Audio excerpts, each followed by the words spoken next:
In the cavernous medbay of the Calraxian starship Vor's Light, medic Goran stood above a holographic console, its projections lighting up their mottled blue-gray skin. They were a veteran of over 2 centuries, specializing in xenobiology and trained in medical practices for over 50 different species. Goran had long abandoned the notion that any life form could surprise them. After all, they'd treated acid-blooded Ixran fighters, fractal-boned Virillians, and even rehydrated the stasis-ridden fluid creatures of the Thymir Nebula. Nothing shocks me anymore, they had told a fellow medic just hours before today's assignment. Until today. The Vor's Light had intercepted a distress signal from a human vessel, one that had barely survived a skirmish with raiders in the Outer Rim. The human captain had transmitted an urgent message: one of their soldiers was in critical condition, and they lacked the specialized medical resources to stabilize him. Goran's commander, less enthused about the specifics and more about maintaining an alliance, volunteered the Vor's Light's medical team for assistance. Goran had seen humans before, mostly diplomats or scientists, but they'd never had to tend to one in such a dire state. When the stretcher floated into the med bay, Goran was flanked by an array of floating monitors and sterilization drones, their mandibles twitching with focus.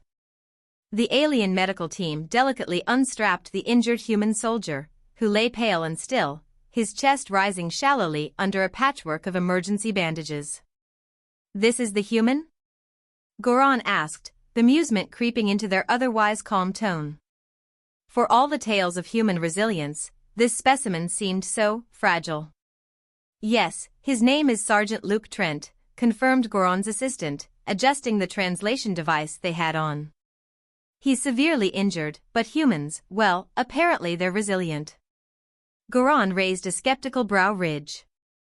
"Resilient? This one's practically leaking at the seams."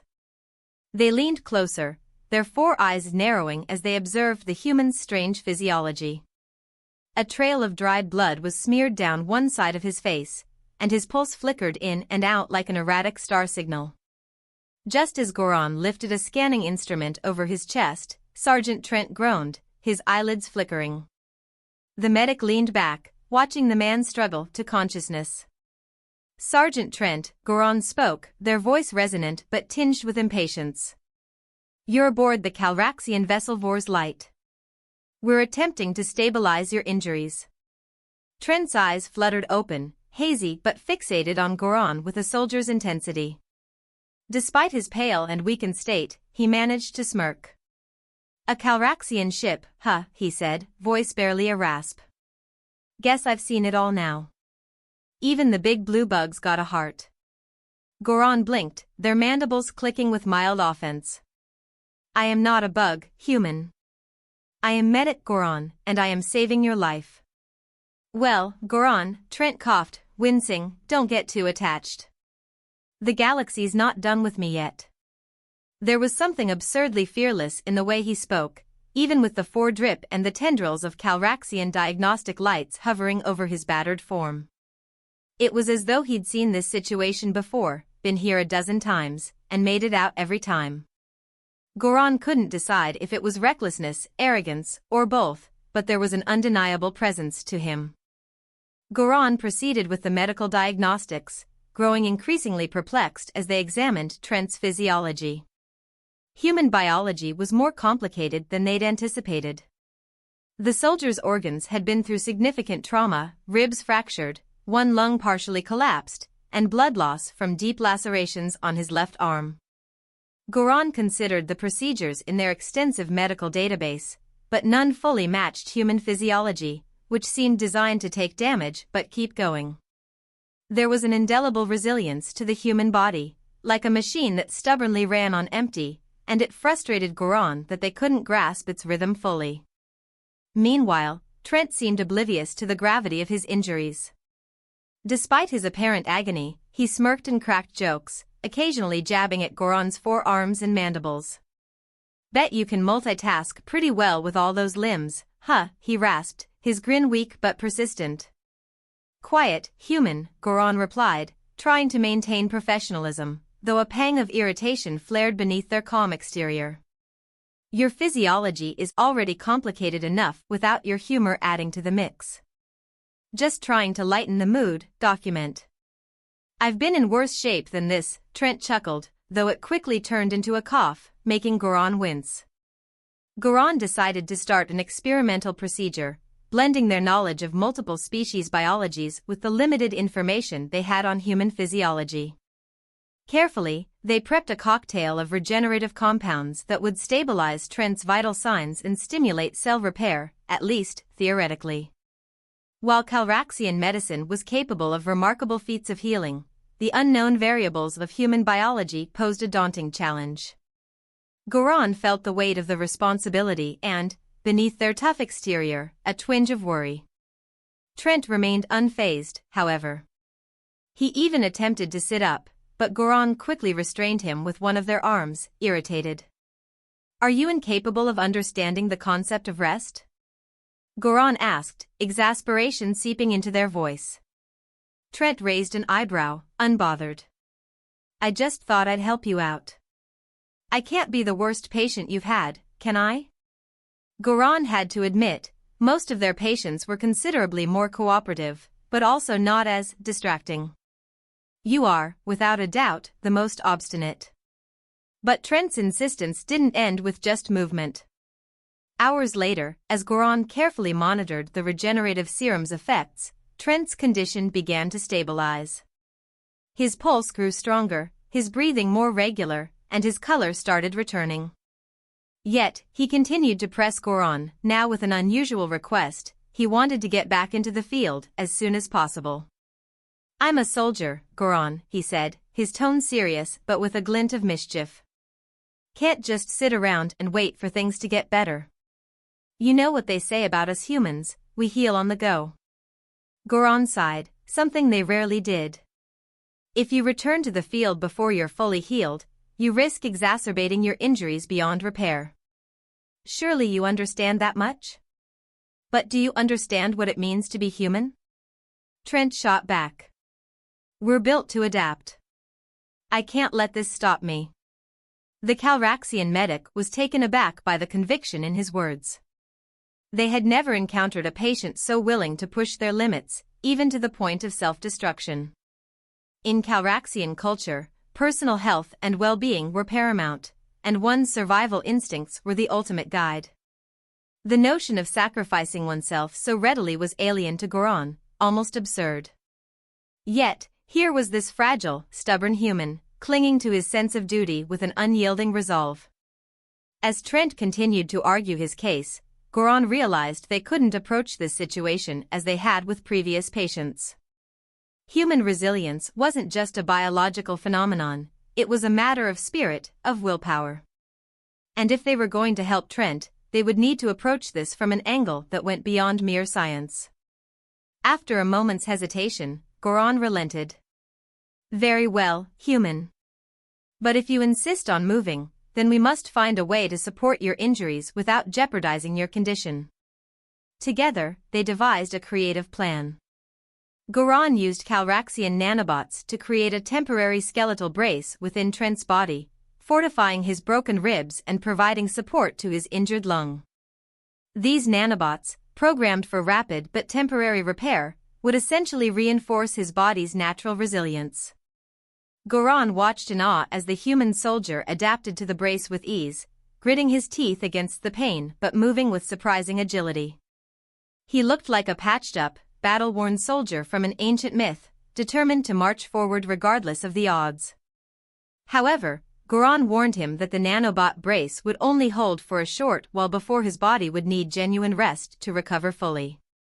"Think of it as a last resort, a temporary reprieve, but not a replacement for proper healing," Goran instructed, though Trent hardly seemed to listen, already testing the limits of his mobility with a sly grin. They were almost prepared to call it a success when the alert systems blared through the med bay. The ship shuddered with an impact, throwing both Goran and Trent off balance as a deep voice boomed over the intercom, "All crew, prepare for boarding.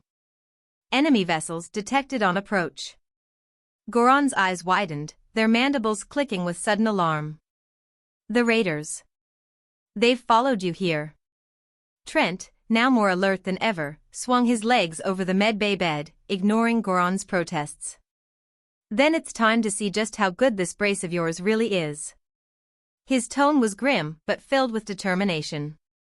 In the hallway outside the med bay, Goron could hear the stomping of Calraxian security forces as they prepared for the imminent battle. Trent was already at the door, despite Goron's initial resistance. But Goron could see it now, there would be no stopping him. As klaxons wailed throughout the ship, Goron followed Trent into the corridor, their multiple arms awkwardly clutching emergency medical kits and advanced scanning equipment. The medic's instinct to safeguard their patient conflicted with an unspoken respect for the human soldier's sheer resolve. This man had just been inches from death, yet here he was, preparing to charge straight back into the fray. Goron felt an unusual sensation, a mix of awe and exasperation. Perhaps, they wondered, it was simply the thrill of encountering something truly alien. Trent moved with remarkable fluidity given his injuries, adapting to the Calraxian nanobot brace as if it were a natural extension of his body.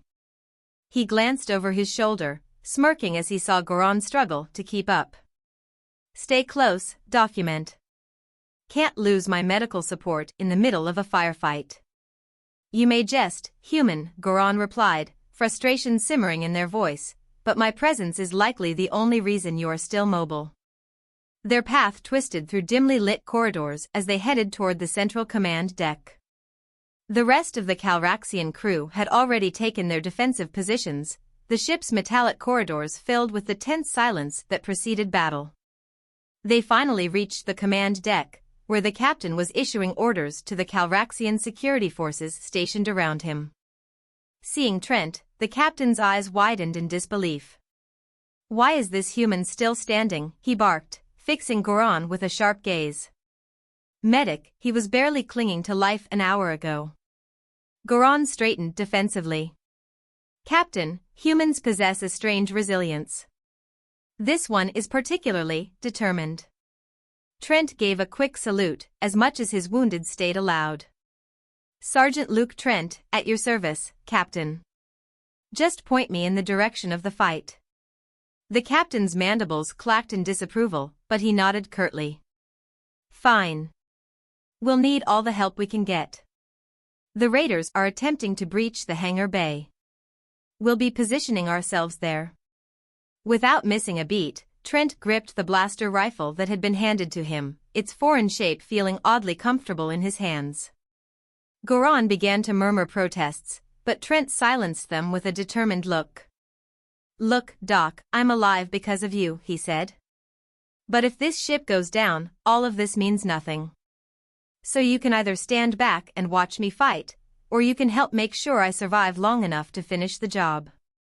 Goron stared at him, feeling a surprising pang of pride. For a moment, the roles blurred, patient and medic, alien and human, and they found themselves nodding. "Very well, Sergeant Trent.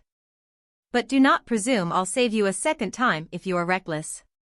"Wouldn't dream of it," he grinned, and together, they joined the Calraxian forces assembling near the hangar bay. The hangar was a cavernous space with towering crates and intricate machinery lining the walls. Through the bay's energy shield, the vacuum of space was visible, stark and uninviting, with flashes of light from enemy ships firing on the Vor's light. The raiders had managed to pierce the shield at one end of the bay, allowing a boarding craft to latch onto the ship. Even now, they could hear the hiss of the ship's hull as it strained against the mounting pressure of the raiders' breach. Suddenly, the shield buckled, and the boarding craft's hatch burst open, releasing a swarm of raiders into the hangar. They were a ruthless mix of species, heavily armored and wielding an array of lethal weapons. The Calraxian soldiers fired immediately, filling the air with bursts of plasma and concentrated energy. Trent crouched behind a stack of crates, motioning for Goron to stay low. "These guys mean business," he muttered, eyes scanning the chaotic battlefield. He could feel his ribcage strain against the nanobot brace, but the pain was secondary to the adrenaline pumping through his veins. "Stay behind me and keep an eye out. You're my backup, document." Goron, utterly out of their element, nonetheless followed Trent's lead, darting behind crates and equipment, avoiding enemy fire with surprising agility. They had never imagined being on the front lines like this, much less alongside a human who seemed to thrive in it. Trent leaped from cover, firing off a series of precise shots that took down 2 raiders advancing on the Calraxian captain. As he moved, the brace provided support but strained under the constant exertion. His vision blurred momentarily as pain pulsed through his body, but he pushed it aside, focusing on his next target. He glanced at Goran, who was anxiously scanning him with one of their diagnostic tools. "Trent, your heartbeat is erratic. If you continue at this pace, you'll risk cardiac failure," Goran warned, urgency creeping into their usually composed tone. Trent laughed, breathless. "I'll risk a lot worse if we don't stop these guys from taking over the ship." He turned back to the battle, positioning himself at the front with a grim smile that was half bravado, half defiance. Goran marveled at his endurance and, strangely, found themselves admiring his resilience. It was raw, primal, something no textbook could teach. A raider with a heavily armored exosuit charged toward them, blaster raised. Trent fired, but the shots bounced off the raider's reinforced plating. With a burst of energy, the raider lunged, knocking Trent to the ground. Goran felt a surge of panic, something they hadn't experienced in years. Their patient, no, their comrade, was in real danger. Instinctively, Goran sprang into action. Despite their hesitation with weaponry, they activated a portable surgical laser and aimed it at the raider's exosuit, targeting a weak spot at the joint of its arm. The laser burned through the metal, and with a sharp hiss, the arm malfunctioned, dropping the blaster. Trent seized the moment, rolling to his feet and delivering a powerful kick to the raider's exposed faceplate, knocking the attacker backward. "Nice work, Doc," he panted, giving Goran a nod. "Didn't know you had it in you." Goran, still shaken, tried to compose themselves. "I may not be a soldier, but I am far from helpless." The battle pressed on with relentless intensity. The raiders seemed endless, pouring into the hangar from every direction, each one more determined than the last. The Calraxian soldiers fought valiantly, but their lines began to thin under the sheer force of the raider assault. Trent, pushing his brace to its limits, kept firing, drawing attention away from his allies whenever he could. But soon, the inevitable happened. As he dodged a blast, he landed hard, and a sickening crack echoed through his chest. Goran's heart skipped as Trent slumped against a crate, clutching his side, his face twisted in pain. Goran rushed to his side, frantically activating a medical scanner. "Your ribs have fractured further, and the nanobot brace is destabilizing. If we don't get you off the front line now, you may suffer irreparable damage." Trent clenched his jaw, breathing heavily as he looked out over the battlefield. "We're not done here, Doc," he said through gritted teeth. "I won't abandon them. You've got to have something, anything that'll keep me going just a little longer." In that moment, Goran had an idea, a desperate, unconventional one, but it might just work. They rummaged through their medical kit, pulling out a vial of Calraxian stimulant, something rarely used on non-Calraxian species due to its intense effects. Goran hesitated, knowing the risks, but seeing Trent's determination, they made a decision. "This will bolster your strength and numb your pain temporarily, but it's highly experimental for human physiology," Goran said, holding the vial in front of him. "Are you certain?" Trent's hand closed around the vial without hesitation. "If it gets me back on my feet, I'll take it." Goran injected the stimulant, watching as Trent's face shifted, his eyes clearing with renewed focus. He exhaled, feeling the pain ease, replaced by an eerie calm and strength that surged through his body. "That's the stuff," he muttered, pulling himself to his feet. He glanced at Goran, eyes intense. "Stick close, document. Let's finish this." With a renewed burst of energy, Trent charged back into the fight, moving with a fluidity that surprised even the Calraxian soldiers. He fired with precision, dismantling the raider lines and carving a path through their ranks. Goran followed, supplying emergency aid to injured soldiers and coordinating efforts with the Calraxian crew. Together, they held the line, fighting with a unity that transcended their differences. Finally, after what felt like an eternity, the raiders began to retreat, their forces dwindling under the relentless counterattack. The boarding craft detached from the hangar bay, vanishing into the darkness of space, leaving behind a scene of victory and devastation. As silence fell over the hangar, Trent collapsed against a crate, his energy completely spent. Goran rushed to his side, quickly checking his vitals. The stimulant was wearing off, and the strain had taken a toll. Trent looked up at Goran, a tired but triumphant grin on his face. "We did it," he whispered, voice weak but full of pride. Goran worked with uncharacteristic urgency, stabilizing Trent's vitals as he lay slumped against the cold metal floor of the hangar. The aftermath of the battle left a quiet that felt almost oppressive, the silence amplifying the exhaustion written on every Calraxian soldier's face. Slowly, the crew began to gather, whispering among themselves and casting awestruck glances at the human soldier who had fought so fiercely by their side. As Trent's breathing steadied, he blinked up at Goran, his grin fading as the weight of his injuries and fatigue fully settled in. "Well, Doc. Don't suppose you could patch me up just one more time?" Goran allowed themselves a rare smile, their mandibles clicking in what passed for Calraxian amusement. "Only if you promise to avoid any further heroics for at least a few days, Sergeant Trent." Trent chuckled weakly. "Promise? Can't say I can guarantee that." Together, Goran and a few Calraxian crew members lifted Trent onto a stretcher, and with every step back to the med bay, Goran's mind replayed the events of the battle. The entire ordeal had defied Goran's deeply rooted beliefs about humans. They were more resilient, more adaptable than any species they'd encountered. Goran had always thought of themselves as a medic first, a healer who treated injuries from the safety of the med bay, far from the front lines. Yet here they were, back from a battle, their armor smeared with dust and scorch marks, their medical tools still warm from use. It was exhilarating, but unsettling too. When they reached the med bay, Goran immediately set to work, their hands moving methodically as they scanned and treated Trent's injuries. "The stimulant's effects have worn off, but the strain it placed on your heart and muscles was significant," they said, closely watching his vitals. "I'd recommend a prolonged period of rest and observation, but I suspect you'll ignore that advice." Trent closed his eyes and gave a small laugh. "Rest is boring, document. But I'll stay put for as long as you'll allow." They shared a quiet moment of relief, both aware of how close they had come to not making it back.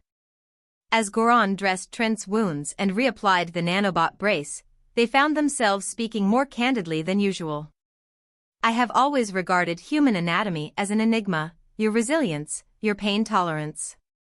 I believed it was exaggerated in the accounts I had read," Goran admitted. "Yet here you are, proving every account, every tale, every supposed myth absolutely true." Trent shrugged, wincing slightly. "I guess it's in our nature to surprise people. Sometimes that's a good thing." The door to the med bay slid open, and the Calraxian captain entered, his formidable presence filling the room. He regarded Trent with a mixture of respect and skepticism before finally speaking. "Sergeant Trent, your courage today was unexpected but commendable," the captain said, his mandibles twitching.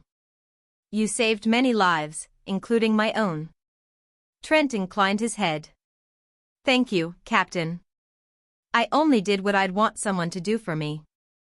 The captain nodded, his usual sternness softened by a note of genuine respect. "There is much our species could learn from one another. I misjudged humanity. I see now that your strength lies not only in your physical endurance but in your determination to protect others, even those you barely know." Goran watched the exchange, feeling a surge of pride in Trent's resilience, and, strangely, in their own newfound adaptability. They realized that the captain's words echoed their own shifting perspective, a realization that perhaps humanity's tenacity was something that could enrich Calraxian ideals. With a final nod, the captain departed, leaving Goran and Trent alone. Trent looked at Goron, a glimmer of mischief in his eyes. "Guess you're stuck with me a little longer, Doc," he said. "Never thought I'd get such a kick out of being fussed over by a four-armed alien medic." Goron huffed, equal parts annoyed and amused. "And I never thought I'd find myself on the battlefield, let alone patching up a reckless human. I suppose we are both finding ways to defy expectations." The following days unfolded with a sense of shared accomplishment, as the Calraxian crew honored Trent's bravery and Goron's adaptability. Stories of the battle spread throughout the ship, casting both the human soldier and the Calraxian medic in an unexpectedly heroic light. Over time, Trent's condition improved under Goron's attentive care, and he found himself navigating Calraxian customs with growing familiarity. Each day, Goron shared aspects of Calraxian culture, medical techniques, and philosophies, while Trent recounted tales of humanity's many worlds and the peculiar resilience that bound them. By the time Trent was cleared to return to active duty, both he and Goron had come to a quiet understanding. The strange camaraderie they'd developed was something neither could have anticipated, an alliance that had formed not out of necessity alone, but out of mutual respect and curiosity. As Trent prepared to leave the med bay, he paused, looking back at Goron with a grin. "Thanks, Document. For saving my hide, and for sticking with me even when things got complicated." Goron inclined their head, their iridescent eyes gleaming with a rare warmth. "Consider it an honor, Sergeant Trent. May you exercise restraint in your next battle, though I suspect that may be wishful thinking." Trent laughed, giving a mock salute. "I'll try, but I make no promises." With that, he stepped into the corridor, leaving Goron standing alone, feeling a mix of relief and something unexpectedly bittersweet. The Calraxian medic had learned more than just human anatomy. They had learned about courage, adaptability, and the strength that could arise when two worlds, as different as they were, found common ground. As Goron returned to their work, they couldn't help but smile, their mandibles clicking softly. Trent's reckless bravery had redefined their understanding of humanity. And for Goron, who had thought they'd seen everything, it was a profound reminder that in the vast, ever-expanding universe, there was always more to learn, especially from those least expected to teach.